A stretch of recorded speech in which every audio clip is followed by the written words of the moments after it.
મ્યાનમારમાં ફસાયેલા ભારતીય યુવકોનો ગંભીર મામલો સામે આવ્યો. સાવલીના ધારાસભ્ય કેતન ઇનામદારે કેન્દ્ર સરકારને પત્ર લખ્યો. વડોદરા જિલ્લા સહિત દેશભરમાંથી નોકરીની લાલચમાં મ્યાનમારમાં ફસાયેલા ભારતીય યુવકોનો ગંભીર મામલો સામે આવ્યો છે. વડોદરા જિલ્લાના સાવલી તાલુકા સહિત દેશભરના 100થી વધુ યુવકો મ્યાનમારમાં ફસાયા હોવાનું સામે આવ્યું છે, જેમાં વડોદરા જિલ્લાના 10 યુવકોનો પણ સમાવેશ થાય છે. ડેટા એન્ટ્રીની નોકરી આપવાના નામે યુવકોને મ્યાનમાર લઈ જઈ ત્યાં બંધક બનાવવામાં આવ્યા હોવાનો આરોપ પરિવારજનોએ લગાવ્યો છે. આ સમગ્ર કૌભાંડ પાછળ મોટું રેકેટ સક્રિય હોવાનો પણ ખુલાસો થયો છે. મ્યાનમારમાં ફસાયેલા ભારતીય યુવકો દ્વારા વિડીયો બનાવી પોતાની વ્યથા સોશિયલ મીડિયામાં વ્યક્ત કરવામાં આવી છે. વિડીયોના માધ્યમથી યુવકોએ ભારત સરકાર પાસે મદદની ગુહાર કરી વતન પરત લાવવા વિનંતી કરી છે.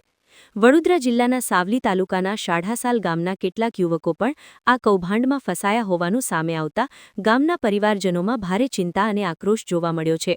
પરિવારજનોએ સ્થાનિક ધારાસભ્ય કેતન ઇનામદારને મળી તાત્કાલિક મદદ માટે રજૂઆત કરી હતી.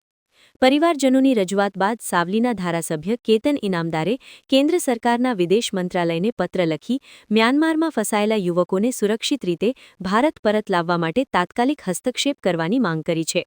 હાલ સમગ્ર મામલે પરિવારજનો સરકાર તરફથી ઝડપી અને અસરકારક પગલાંની રાહ જોઈ રહ્યા છે.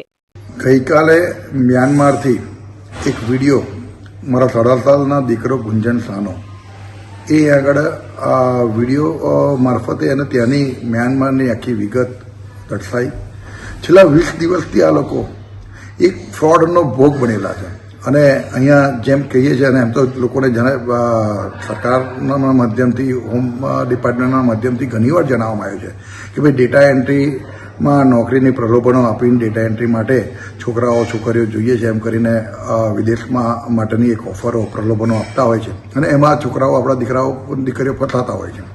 એવો જ એક કિસ્સો આજે થયો છે. એમાં વડોદરા જિલ્લાના 10, એમાં મારા સાડાસાલ તાલુકાનો એક દીકરો અને ટોટલ 100 ભારતીયો આનો ભોગ બનેલા છે. ત્યારે મેં આ વિગત જેવી મારી પાસે આવી, જેવી મેસેજ આવ્યા, એમના ઘરના લોકોએ પણ મારો કોન્ટેક્ટ કર્યો અને મીડિયા મારફતે મને જાણવા મળ્યું. ત્યારે તરત જ મેં આના માટે તાત્કાલિક ધોરણે વિદેશ મંત્રી જયશંકરજીને, માનનીય પ્રધાનમંત્રી આપણા નરેન્દ્ર મોદી સાહેબને અને ગૃહમંત્રી અમિત શાહ સાહેબને અને અમારા સાંસદ હેમાંગ જોશીને પણ તાત્કાલિક પત્ર દ્વારા, મેલ દ્વારા જાણ કરી છે અને ખૂબ ગંભીરતાથી લઈને આપણી ભારતની સરકાર કાયમ માટે આ વિષયો પર ગંભીર હોય છે જ, પણ તાત્કાલિક ધોરણે 20 દિવસથી આ લોકો જ્યારે ત્યાં વિલંબનામાં છે અને એક NGOના સથવારે ત્યાં આગળ અત્યારે આશરો લઈ રહ્યા, અત્યારે તાત્કાલિક વિદેશ પરત આવે, એમના ઘર પાછા ફરે એવું કાયદેસર જે પણ કરવાનું થાય એ તાત્કાલિક યુદ્ધના ધોરણે કરે એવી મારી લાગણી અને માગણી મેં વિદેશ મંત્રીશ્રીને, માન્ય પ્રધાનમંત્રીશ્રીને, માન્ય ગૃહમંત્રીશ્રીને અને અમારા સાંસદ હેમાંગ જોશીને કરી છે.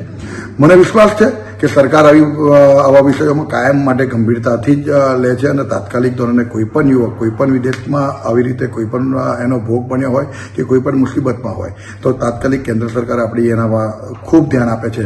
મને વિશ્વાસ છે કે થોડા જ દિવસની અંદર એનું નિરાકરણ આવી અને આપણા યુવકો પાછા પરત એમના ઘરે ફરશે. એમના ઘરના લોકોને પણ મેં આશ્વાસન આપ્યું છે અને એમને કહ્યું છે કે વિશ્વાસ રાખજો અને તમારામાં ચોક્કસ હું એ કહું છું કે રાત દિવસ અમે તમારી સાથે છે અને કોઈ પણ પ્રકારની તકલીફ હોય તો ભારત સરકાર, ગુજરાત સરકારને અમે તમારી સાથે છે અને તમારા દીકરા દીકરીઓ તમને પરત કરીશું એવો વિશ્વાસ પણ આપે.